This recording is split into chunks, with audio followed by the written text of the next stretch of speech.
Evening and welcome to Broadcasting Scotland. Here, this is Scotland at 7, and I'm Kenny McBride. And joining us tonight on the line is Anthony Salamoni from European Merchants. Anthony, how are you this evening? Good, Kenny. How are you? Excellent. Well, our first story does concern you quite directly. Scotland would have every chance of becoming a successful EU member and punching above its weight, says a landmark report launched today. The report, the EU Blueprint, Pathway for Scotland's Accession to the European Union under Independence, sets out a comprehensive analysis of Scottish EU accession and membership, if Scottish independence were to happen. The 125-page, 45,000-word report was written by Scottish and EU expert Anthony Salamoni. The report argues, among other points, that Scotland would have to apply for EU membership in the normal way despite its history with the EU. However, the accession process is likely to be faster. Scotland's EU accession could reasonably take 4 to 5 years, and the Government of Scotland should set a target to accession of 4 years. Scotland's relationship with the EU during the pre-accession period should be based on an ambitious association agreement. Scotland should not join EFTA as a temporary measure. Scotland should seek an exemption from transitional controls on the free movement of workers, arrangements to preserve the common travel area, a political declaration on the evolution of the common fisheries policy, and transitional provisions on monetary policy. Scotland should hold an EU accession referendum after the negotiations are finished and the treaty signed, as is standard practice. Once a member, Scotland should develop a post-accession EU strategy, a fast-track plan to rapidly build influence in the EU. Scotland must consider EU membership a question of values, not just interests. Becoming an EU member would be an expression of shared values between Scotland and the rest of the EU. And the government of an independent Scotland should be outward-looking and call its Ministry of Foreign Affairs the Department of European and External Relations. So Anthony, this is a pretty substantial piece of work you've set out. What was the impetus behind creating this report? Well, I think we're entering a period where it's certainly possible there could be another referendum on independence. We know that Europe is a crucial part of the independence debate, but we often, find that debate is incomplete. We're talking about the same issues over and over again, which are the crucial issues. Is Scotland's budget deficit too high? Spanish veto that won't, in all likelihood, exist. The fact that maybe Scotland doesn't actually meet the Copenhagen criteria, when of course it does. We spend our time on these questions and we're ignoring the bigger ones, which is, what kind of country would Scotland seek to be in the world if it was independent? What kind of EU member state would it want to be? What major choices would it make in trying to join the European Union and after it was as a member of the European Union? And for me, our Europe debate should reflect the real challenges and choices that Scotland would face.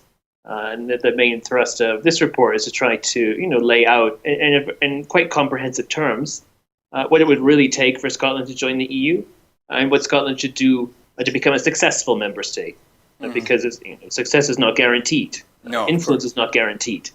And I think, it is absolutely possible for Scotland both to join the EU, and it's important to underline that, and to become a successful member state. But it needs to take an approach which is very different from certainly the way the UK conducted its membership. Mm-hmm. So, just to start at the beginning of this list of points that we highlighted, you've said that it would take 4 or 5 years for Scotland to actually formally go through the accession procedure. Why would it take that long, given that, as you say, Scotland meets the criteria? We've had the acquis communautaire as part of Scottish law for years now. Why would it take 4 or 5 years to actually formally rejoin the EU? So the process of becoming a member state involves a lot of different steps. And a lot of these will have to be followed regardless of how prepared you are. I think the best example for Scotland to look at, of course, is Iceland. Iceland is the most recent country to apply to join the EU that is, as broadly close to Scotland in terms of the development of its democracy, its economy, and its institutions. Iceland was on course to take longer, cumulatively, than 4 years, indeed closer to 5. These things can't be rushed. Even if you're extremely well prepared, the Commission needs to assess Scotland's institutions, the EU member states, need to be involved in the negotiations. Once the negotiations are done, the treaty needs to be ratified, and some of that can only be sped up so much. So an accession of 4 years would actually be extremely fast, particularly given how large the European Union is now. Countries like Finland, for instance, did join the EU in about 3 years, but the EU was much smaller then. There were fewer member states. Ratification was faster. The EU had fewer competences. The accession process was less robust in general terms. The EU is different now. And while there's definitely goodwill towards Scotland, I think that is reflected in a 4-year accession. The EU also has its rules, and it would be unfair to the other countries which are trying to apply to join the European Union if Scotland were offered some sort of very different fast-track route. Scotland would need to follow the same process as everyone else, but within that process, do it faster. I think that's certainly possible. Yeah, I mean, the idea that there's a queue to join is one that, independent supporters have always said, but that's not how it works. I assume you're taking that same view, that clearly it's just when you've met the criteria, gone through the process, there isn't, we don't have to wait until countries that have applied first get dealt with before we can be dealt with. Yes, indeed. There's no queue. There's no queue at all. Now you've talked. Sorry, you've talked a little bit about transitional arrangements. Clearly, Scotland would want to have as little disturbance as possible between now and when we were fully independent and full members of the EU. So, what kind of form can that transition take? Well, I think also when we're thinking about Scotland's relationship with the EU in the period after it's become independent, but before it has joined the EU. And I think that's where Scotland should look for, and hopefully the EU be willing to provide more flexibility. When you're trying to do something like join the EU, you have to, decide what things you need to prioritize, what things are important to you. So I don't think that Scotland would get a special accession process, a fast-track accession process that was different from other countries trying to join the EU. But I think that it should put its attention into trying to get a fairly bespoke interim relationship. So to my mind, it should take the form of an association agreement, which is how the EU structures its relations with countries that are seeking to join. These could be very broad and involve a number of different competences. So as I've set out in the blueprint, my suggestion is that Scotland and the EU should negotiate their future relationship while Scotland is still part of the UK during the transition to independence. And that they would negotiate this association agreement, and that it would be ready to enter into force on the day of independence. So, obviously that would present some challenges for the EU side because Scotland would not yet be an independent state. But the EU has experience of concluding association agreements with entities which are not yet states. Kosovo, to a much lesser extent with Hong Kong and elsewhere. So that would require some creativity from the member states, but I think it is an area where they're more likely to be flexible, and I would suggest that's where the government of Scotland should place its political capital. Now, one of the criticisms that gets thrown out there is that Scotland would need its own central bank and various other institutions before it could become an EU member. First of all, are those kind of criticisms accurate? And secondly, what are the institutions that we need to have in place, and how does the EU go about kind of assessing those? So, there are very broad criteria for joining the EU. The Copenhagen criteria, the infamous Copenhagen criteria. But within that, particularly the third one, is the country's compliance with the so-called acquis, the acquis communautaire. So that is the collective body of EU policy and EU law, rights and obligations generally.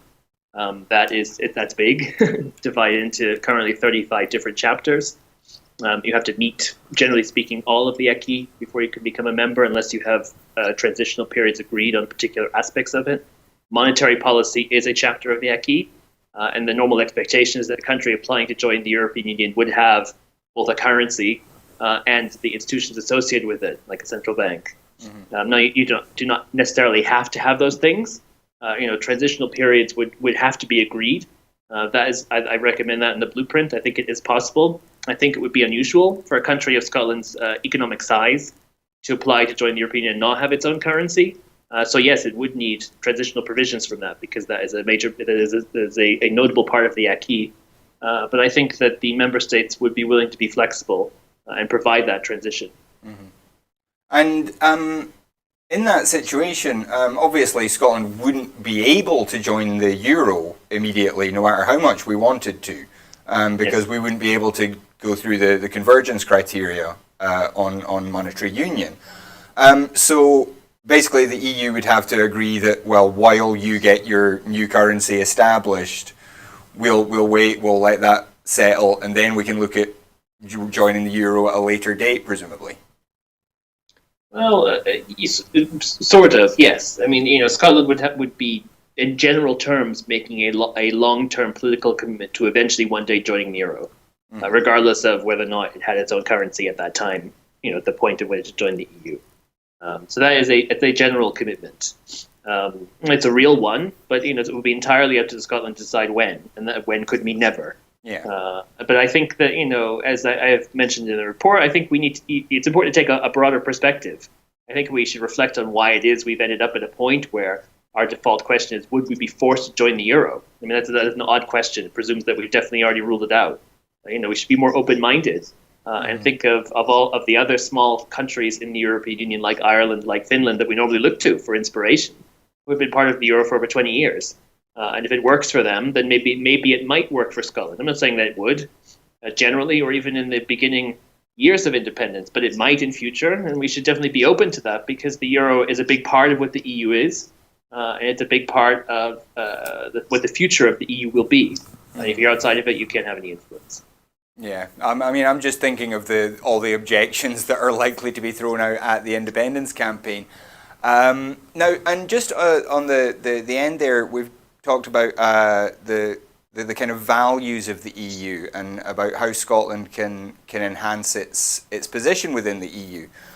So how do you think Scotland would or should go about doing that? What should Scotland's kind of way of working within the EU be to ensure that we are able to, as you say, punch above our weight?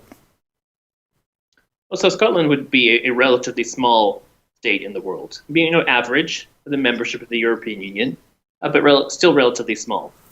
Now, it is absolutely the case that smaller states can be successful in the EU, but it's not guaranteed. You need to have a clever strategy. You need to be organized. You need to know what your priorities are, what things you're going to focus on in the EU agenda, because you probably won't be able to focus on everything.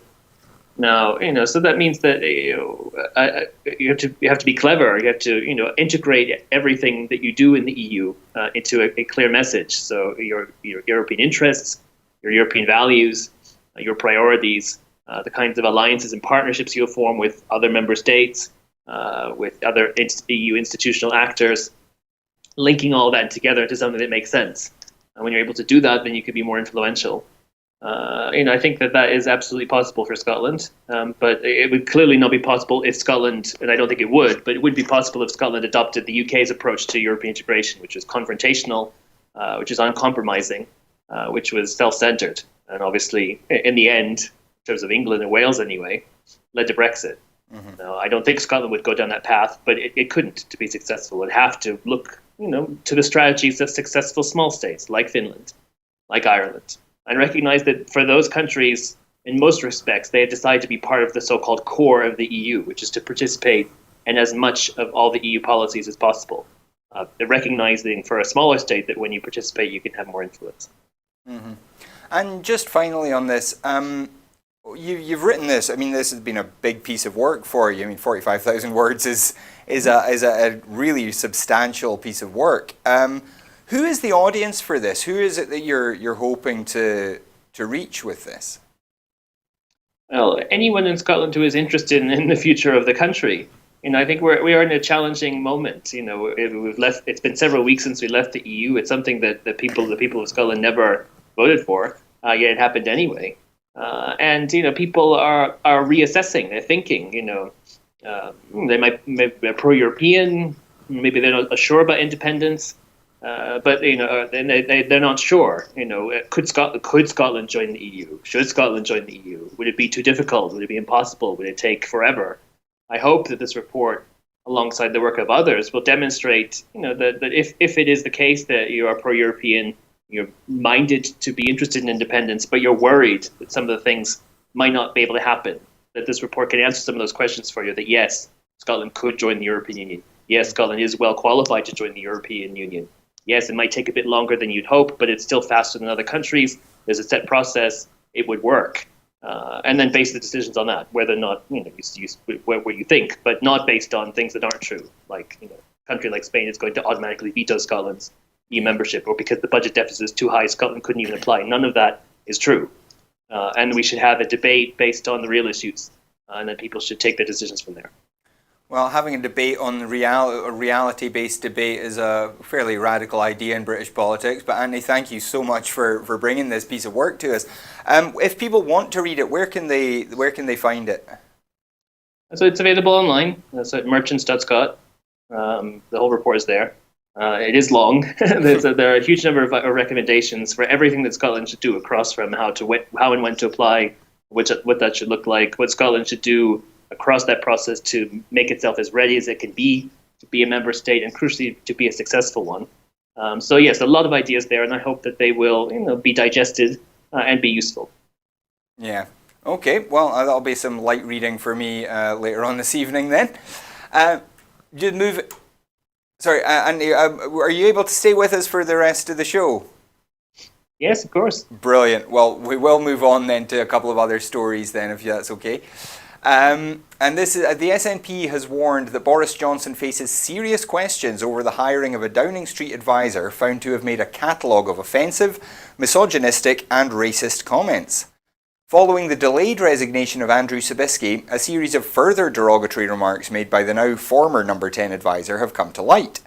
Kirsty Blackman MP has now ramped up pressure on Johnson to set out which government ministers signed off on hiring Sabisky, what vetting and due process was carried out, what role Sabisky was hired for and what his main duties would have been, if he was a contractor, what was the contract for and where was it advertised, and given his public comments, why Downing Street thought he was an appropriate hire. Kirsty Blackman MP, the SNP's Westminster Deputy Leader, said, Boris Johnson has serious questions to answer over the hiring of Andrew Sabisky and he must come clean now. It is beyond shameful that a man with a well-documented history of unapologetically offensive, misogynistic and racist remarks was considered by Number 10 to be an appropriate hire.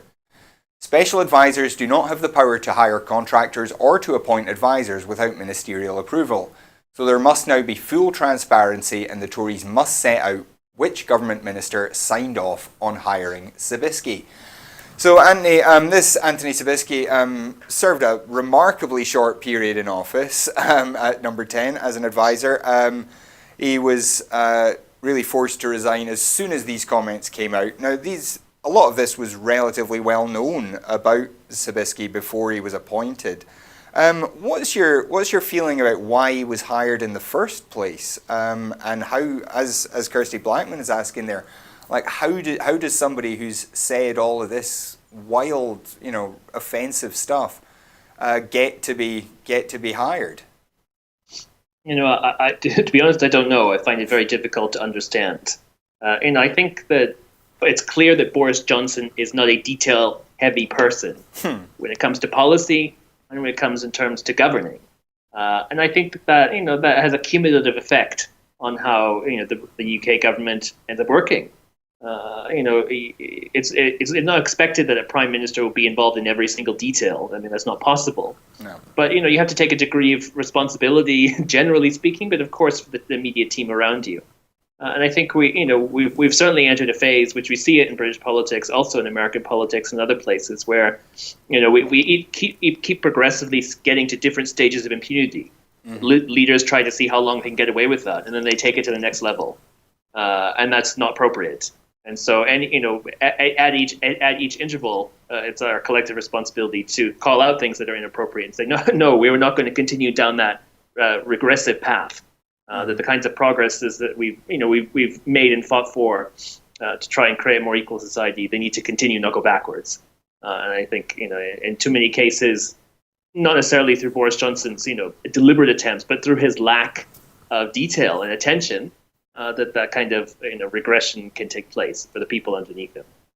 Yeah, I mean, there's, as you say, and we'll talk about Donald Trump a little bit later on, but this has happened across Europe as well. I mean, Poland and Hungary have been particularly talked about for a number of years about they're kind of testing the limits of what's acceptable in a community like the EU, which is supposed to be based on the rule of law and democracy and equality and all these kind of fine-sounding words.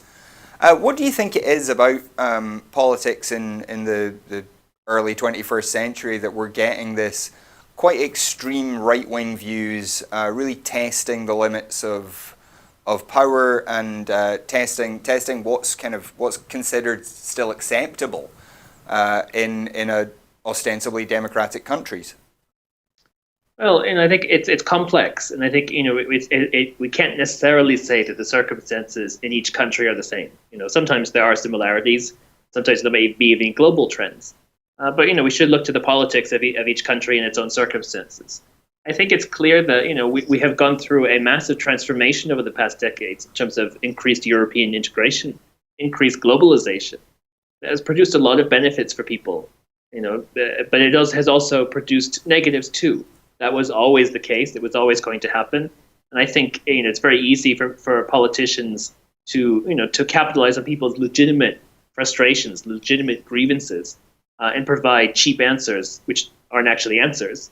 And people who are looking for something different, looking for a sign that a politician is listening to them, can latch onto that. And I think that starts to become a spiraling effect. Mm-hmm. So it's odd. It doesn't fit with evidence. We know that that European integration has been extremely good to countries like Hungary and Poland to receive billions of euros in funding from all the other member states that it ends up complaining about, as it still wants to see that money continue to flow to them, plus all the other benefits of being part of a European family of nations.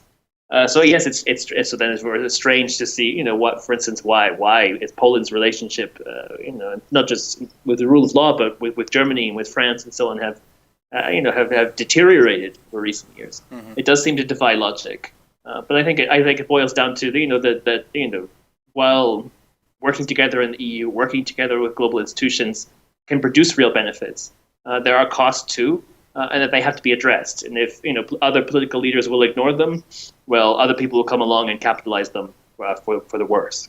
Mm-hmm.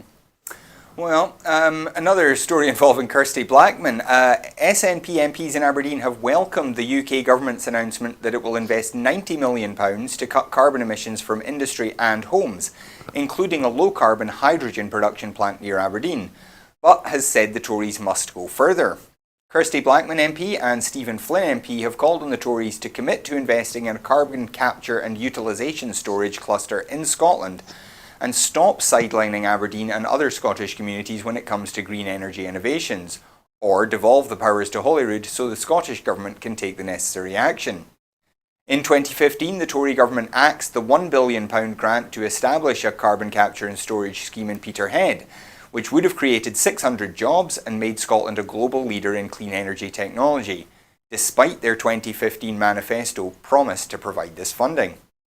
SNP MPs at Westminster will continue to demand that the UK government match Scotland's ambition to tackle the climate crisis, including accelerating its action to meet Scotland's climate change targets, the toughest legal targets in the world, bringing forward plans to move to electric vehicles to match the Scottish target of 2032, securing a green energy deal that will ensure renewable energy schemes get the long-term certainty needed to support investment, and ensuring future oil and gas tax revenues are ring-fenced in a net zero fund to boost the transition to a net zero economy, with at least £1 billion of those revenues dedicated to helping provide jobs and investment for areas such as the northeast of Scotland, where the local economy has been driven by oil and gas production.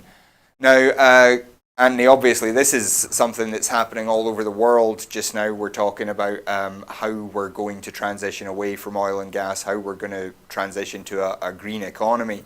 What's your feeling about the UK government's commitment to this? We've heard a lot recently from the SNP in particular, urging the UK government to match the Scottish government's targets. What do you think it is that's slowing them down? Well, I mean, obviously the UK government, the present UK government and previous ones have different priorities when it comes to the balance between economic growth, climate change, and so on. Made most evident by the abolition of the Department of Energy and Climate Change and its folding into the Department for Business. I think that says a lot right there. It's hard to understand because Scotland has huge potential across the full range of different technologies associated with renewable energy, from wind potential, from tidal potential, from carbon capture and storage potential. That's good for Scotland, it's good for the UK, and obviously good for Europe and the world too. Making those kinds of investments is a win-win for everyone. And it is crucial to ensure, speaking to some of what we were talking about just a minute ago about, real grievances. Part of that is real grievances that people can have, and part of that is, declines of industries when nothing is made to replace it, where people are just sort of left to dwindle in dying industries and deal with the consequences without much help from the government or elsewhere.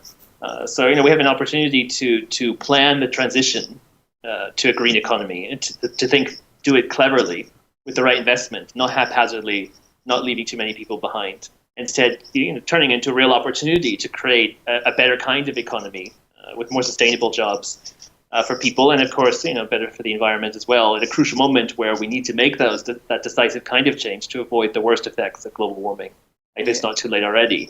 So, it's one of those things where it would be nice to see the UK government and others, really commit themselves to what is obviously the greater good.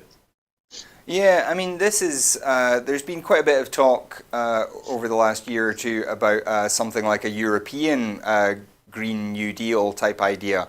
Do you think there's any mileage in that, and what role do you think the Scotland can play in that going forward? So you're right that climate change is a priority for the European Commission. The new European Commission President Ursula von der Leyen, who has proposed a European Green Deal. That's still to come into full effect, to take its course. There are some in the European Parliament, especially the European Green parties, who think it's not bold enough and want to see more. But I think it is positive to see that the European Commission has recognized what we all know is that climate change is an existential issue and we need to act now. And so I think that's positive. In terms of Scotland's role, of course, we're in this difficult phase where we're out of the EU. I regret that immensely. But Scotland can and should still play its role in the major debates in Europe. And what better role than on climate change, on renewable energy, where Scotland has so much to offer Europe and the world. I think that it's a fantastic way for Scotland to engage on the European level, to make a real decisive contribution, and of course to demonstrate that Scotland wants to be a constructive part of the European family of nations, regardless of what the UK government does. Mm-hmm. Well, back at Westminster, Ian Blackford MP has called for the UK government to award a contract which would see trains for HS2 built in Scotland. The SNP's Westminster leader said if Boris Johnson is serious about bringing investment to Scotland, he should offer the contract for the high-speed rail project to Talgo, the train manufacturer which has confirmed its new site for the HS2 contract would be in Fife. The Spanish firm Talgo, which is currently bidding for the contract, has announced it would be making the site of the old Longannet power station in West Fife into a manufacturing hub. Moving into the old site is contingent on the company winning major contracts for building carriages, including the UK government's high-speed rail project. The company provides high-speed trains across the world, including in Spain, Germany, Kazakhstan and the west coast of Canada. If Talgo is successful, it could bring more than 1,000 jobs to Kincardine. As well as the HS2 contract, Talgo is targeting contracts in developing markets in South America, Africa and Australia, which would also export from the Longannet factory. The winner of the £2.75 billion HS2 contract, which is expected to be announced later this year, will supply a minimum of 54 360 km/h trains for operation on Phase 1 of Britain's HS2 high-speed line linking London and Birmingham. Talgo has put forward a variation of its Avril high-speed model for the contract. Now, Anthony, the HS2 project is one that we've been talking about on the show for some time, wondering if and when it will ever get going. What do you think about this idea, though, of Talgo moving into the old Longannet site and making that a manufacturing hub if they can get this HS2 contract? I think it speaks to what I was saying before about trying to create new economic opportunities out of old sites, old industries, creating something new from that. It's good to see investment, particularly from European companies, still in the aftermath of Brexit, in the UK, but specifically in Scotland. That's nice to see that they still recognise the value of interacting and forming an integral part of the Scottish economy, which obviously probably speaks to its strengths. I hope that will work out, because obviously it's we need to see the technologies of the future, investments in the future. In Scotland, yes, across the different parts of Scotland, but more broadly in Europe. Yeah, certainly. I mean, that's the loss of that site was a big blow to that community, certainly. And as you say, if HS2 can bring some benefit to Scotland, then that would be a nice change, I think. Moving on, though, a majority of voters in Northern Ireland would oppose the region leaving the UK to form a united Ireland if a referendum were held tomorrow, according to a poll published by the Belfast Telegraph today. Irish unity would be supported by just 29% of voters, with 52% against. The poll of 2,000 people organised by Liverpool University and Britain's Economic and Social Research Council found. The remaining 19% said they did not know how they would vote. If don't knows are excluded, the figures show 65% to 35% in favour of remaining within the UK, the survey showed.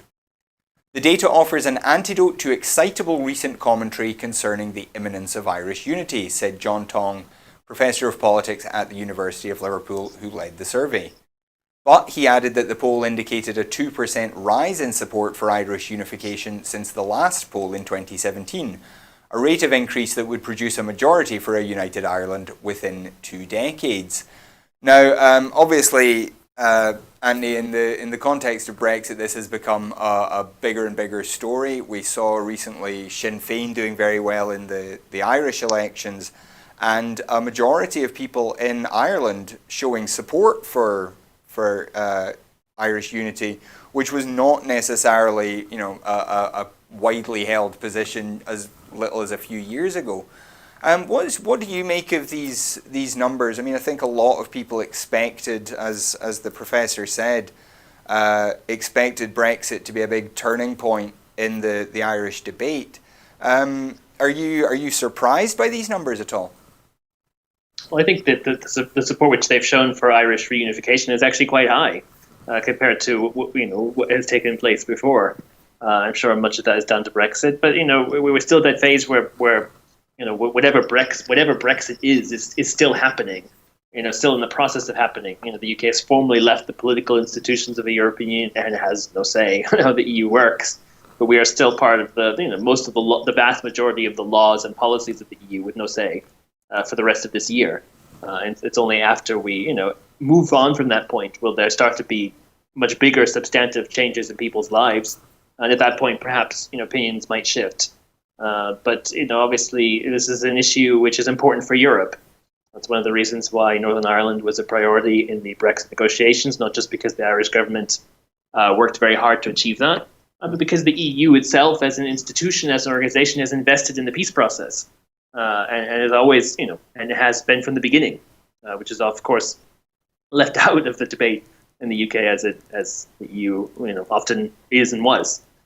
So I think the EU will take a very keen interest in what happens, and I think if we ever were to get into a situation where the majority of people in Northern Ireland did vote for reunification, that the EU would play a big role in helping to facilitate that, including through providing funding that might otherwise have originally come from the UK. Yeah, I mean, of course, we remember, those of us that are old enough anyway, remember German reunification, where East Germany was brought into the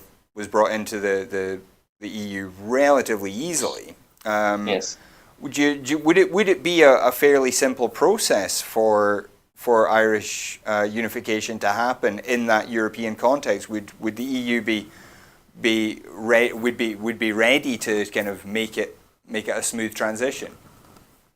I think that the EU generally, and member states in particular, would do everything possible to make Irish reunification in respect of the entirety of the island of Ireland being a single part within the European Union, make that work. Yes, whatever that means in terms of flexibility, in terms of money, in terms of institution building. I think that the EU will be keen to do whatever it can to make it work.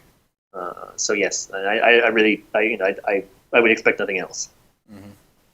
Okay, well, we do come on now. We said earlier we would talk about Donald Trump, and unfortunately that's the part of the show we've come to now.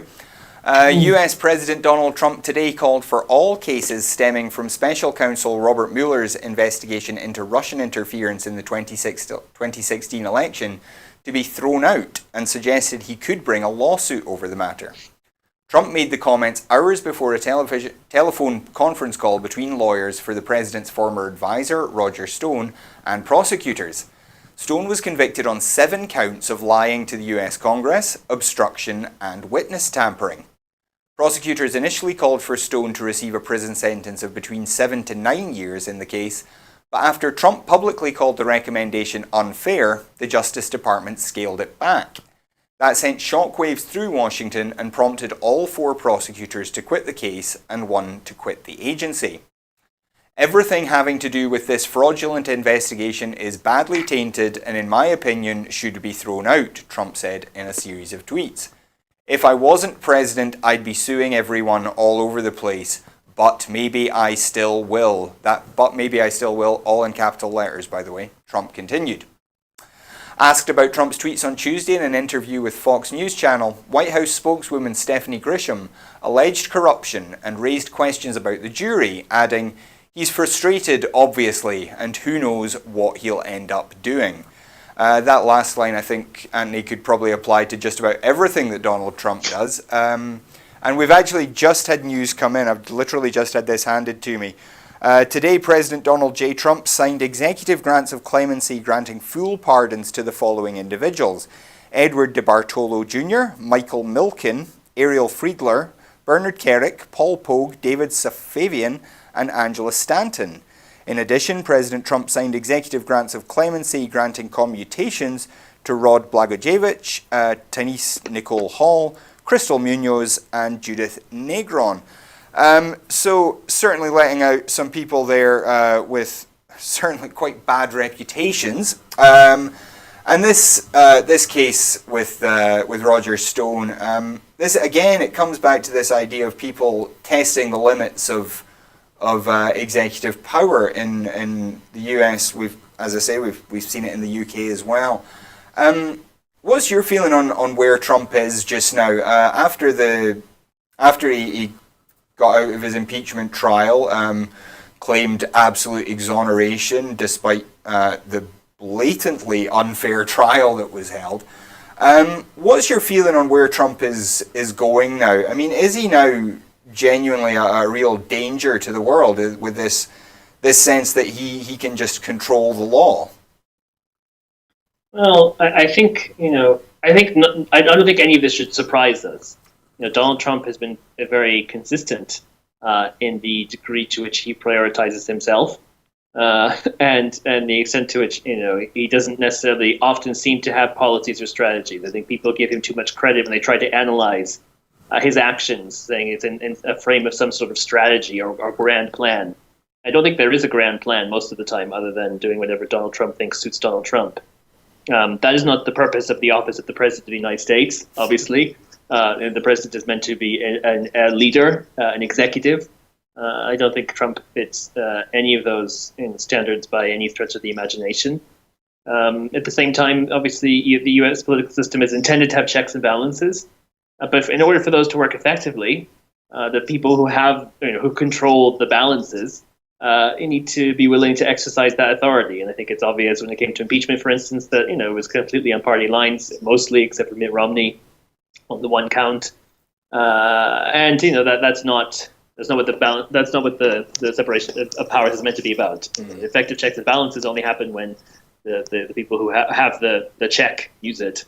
And so, we're still waiting for the point where enough Republicans recognize that Donald Trump's actions are undermining American democracy, and they would act accordingly. And obviously, we have not reached that phase. I don't know when or if we will. Yeah. And how is Trump now viewed across Europe? I mean, here we're seeing Boris Johnson trying to forge a tight relationship with the US because, having separated from the EU, obviously we need all the powerful trading partners we can find. How is the rest of the EU responding to Donald Trump now? Because clearly the relationship between America and Europe has changed quite dramatically under Trump. Well, I think the vast majority of European political leaders and civil servants and anyone engaged in this, including in the UK, they've told me, and I'm sure they say the same thing to other people. They always focus on the point that the US is not Donald Trump. There are other people to engage with, and they often spend their time engaging with those other people because they're slightly more normal in what they're used to.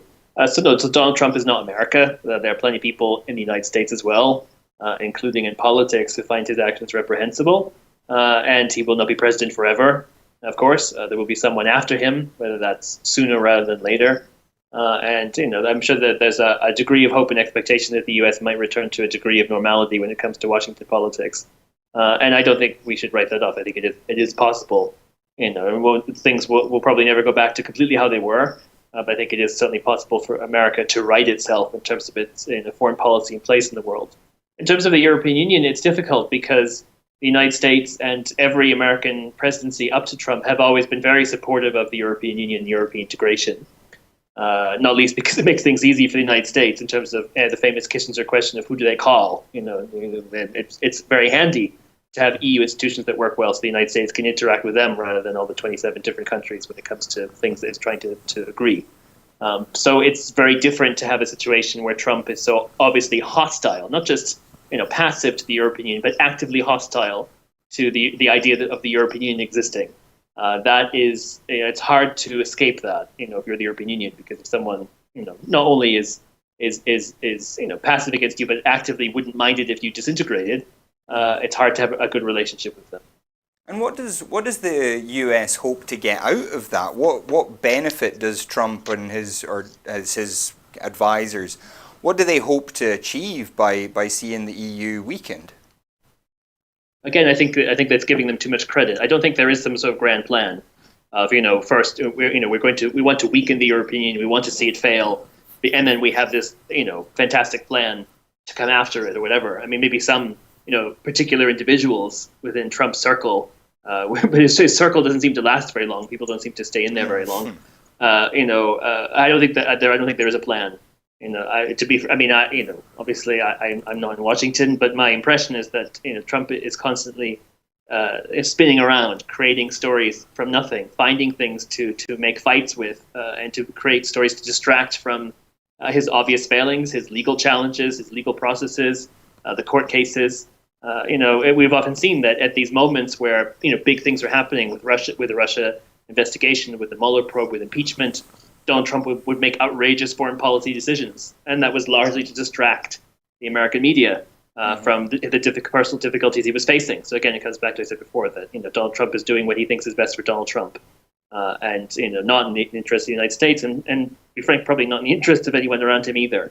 So I don't think we can read too much. I don't think we can assume that there is some sort of strategy here, other than the president's political survival.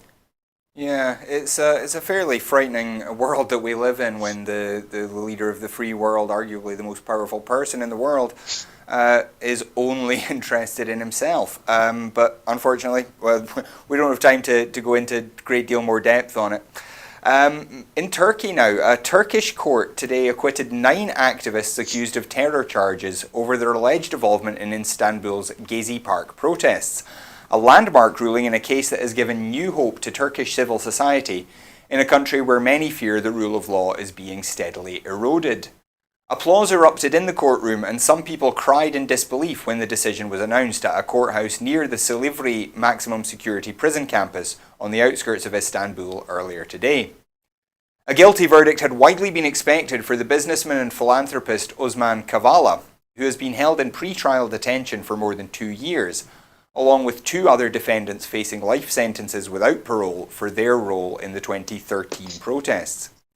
The 16 civil society figures on trial, among them architects, journalists, lawyers and actors, were facing a total of 47,520 years in prison over allegations of trying to overthrow then Prime Minister and now President Erdogan's government by organising these demonstrations.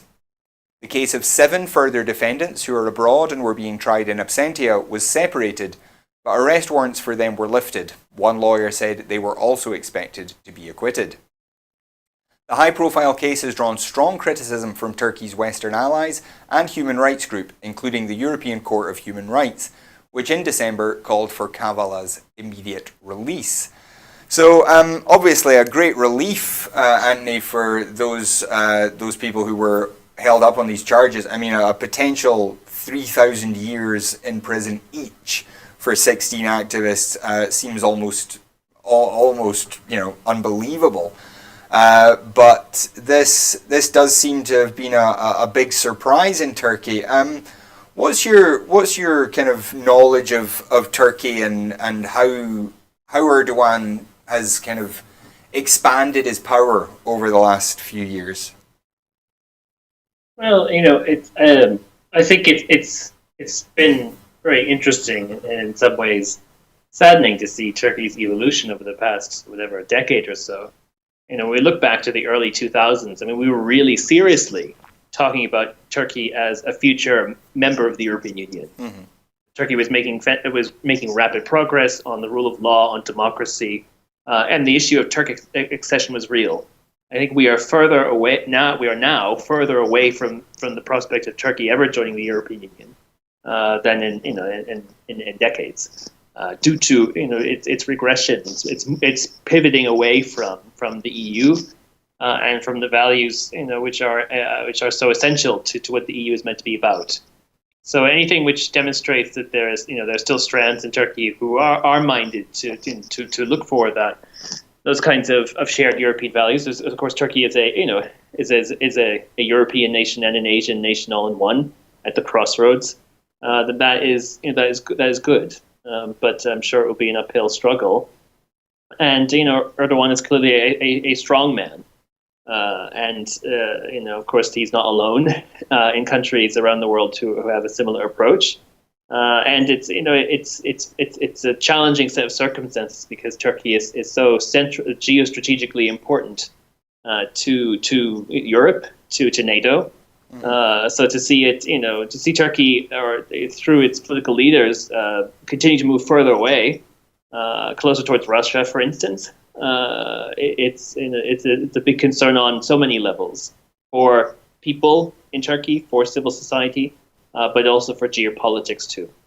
Yeah, I mean, we continually refer to Turkey as an ally, but in a lot of ways it seems to be acting less and less like an ally over the last few years, especially as really since Erdogan assumed power. What do you think is driving that? Is there something that say Russia, for example, offers Turkey that Europe and the US haven't been over the last however long? Well, generally speaking, Russia is less interested in the altruistic virtues of democracy and everything that goes along with it. So that might be part of the reason. And of course, historically speaking, the key linchpin in Turkish politics is the Turkish military and the extent to which they're willing to intervene. Of course, it's quite interesting because Erdogan himself comes from the AK law and the AK party, an Islamist party, whereas the military is usually very secular and at various points will sort of intervene and force a change of government or change of course when it deems it appropriate.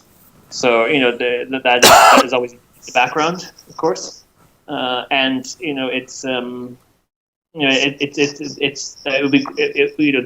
Turkey is a regional power. The course which Turkey sets, is important for Europe, for the Mediterranean, and for Europe's and the Transatlantic Alliance's vantage point towards the rest of the region. So yeah, all of that matters a lot for all of us. But again, and also for people, for people in their real lives in Turkey, this big contrast between what kind of future Turkey will have as a more progressive country or as a less progressive one, that matters for people in their real lives.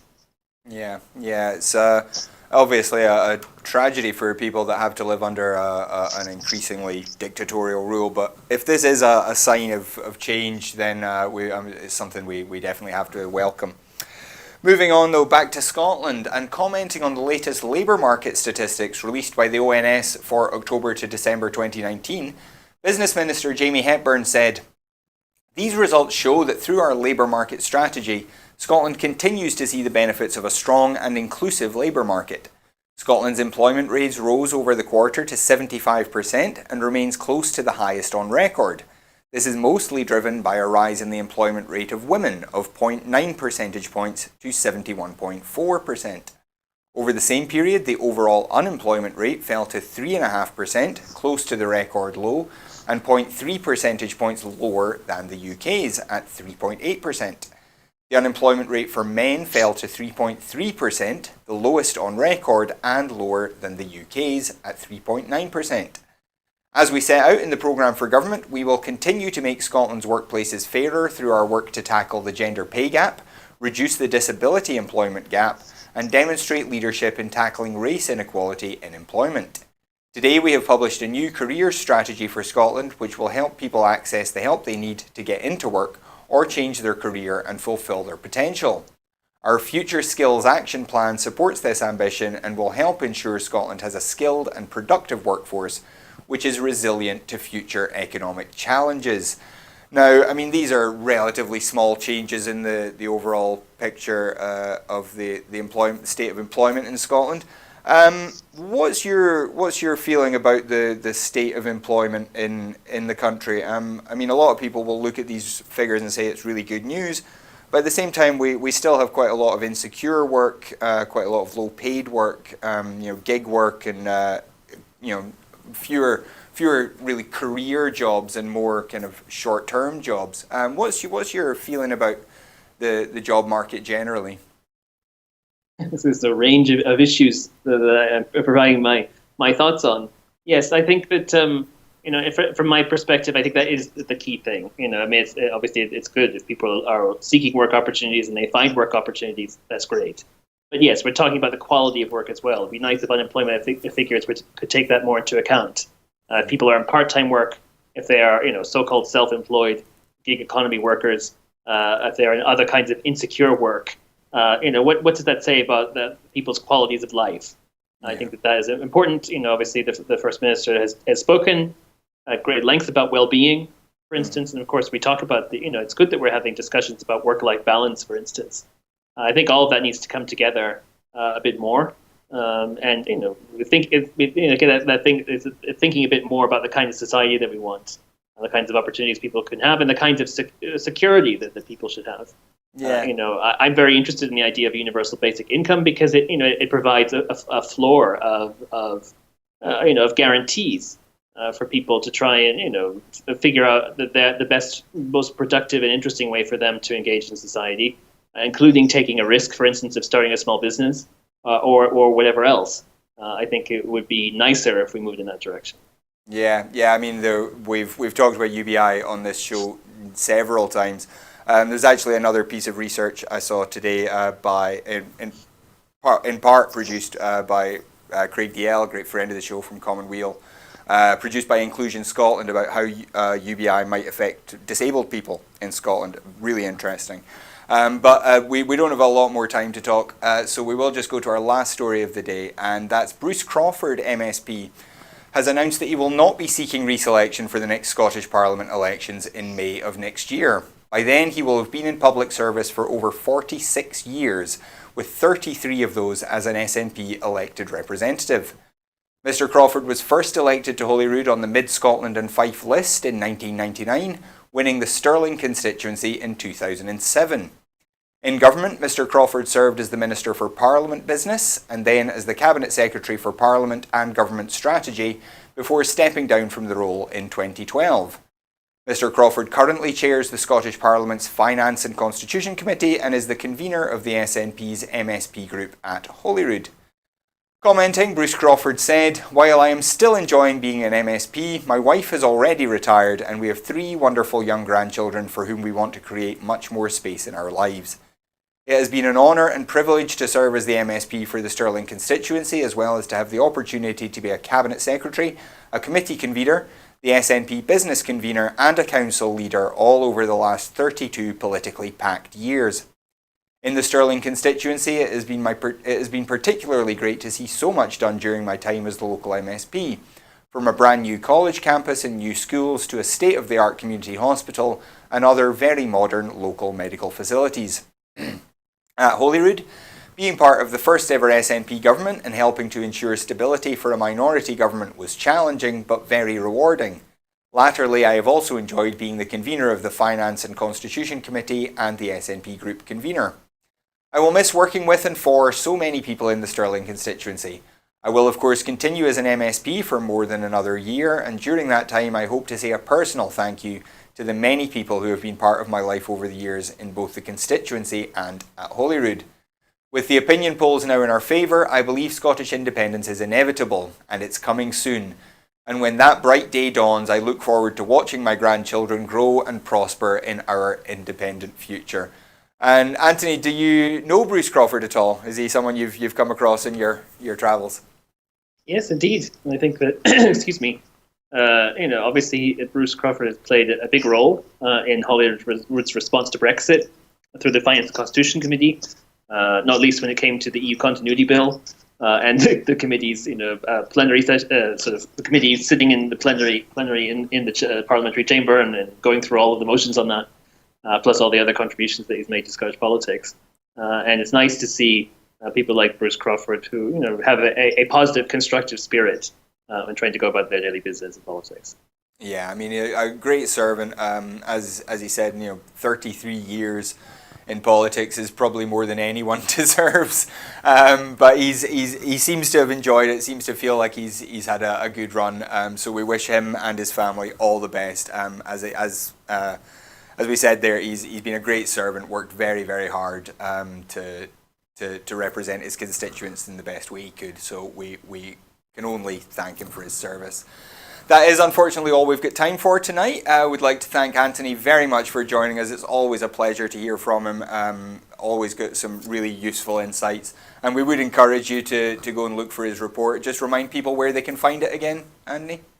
Online at merchants.scot. Merchants.scot. So we will probably go home and download that right away. We'd like to thank you at home for joining us as well. It's the audience that makes the show worthwhile. It would be pointless for us to be here if you weren't watching. So if you are able to support us to continue making these programmes, please do go to broadcastingscotland.scot/register. Sign up as a supporter. Your £5 a month will make all the difference in the type, the quality and the quantity of programmes that we can produce. If you're not able to support us financially, don't worry, the shows will always remain free to view online. But whether you can or you can't support us financially, you can always, first of all, follow us on Twitter at BroadcastScot. And secondly, if you're interested in getting involved here, we always need new volunteers, new people to come in, work in front of the camera, behind the camera. We need journalists who can find these stories and write them up for us. People who are willing to go on the road, go to events like Anthony's launch and do interviews and outside broadcasts. There's always work to be done here, and the only way we can grow as a channel is with more people. More money will make a big difference, but without the people, it's going to be almost impossible to achieve all the things that we want to for Broadcasting Scotland. So if you believe in independent broadcasting in Scotland, if you believe in independent news in Scotland, please do support us. Please tell your friends about us. Let them know what Broadcasting Scotland is and where we are, and hopefully together we can grow the channel to something that we can all be very, very proud of. But in the meantime, thanks again to Anthony. Thank you to you. We will be back again tomorrow night at the same time. But until then, I've been Kenny McBride. This has been Scotland at 7. Have a great evening.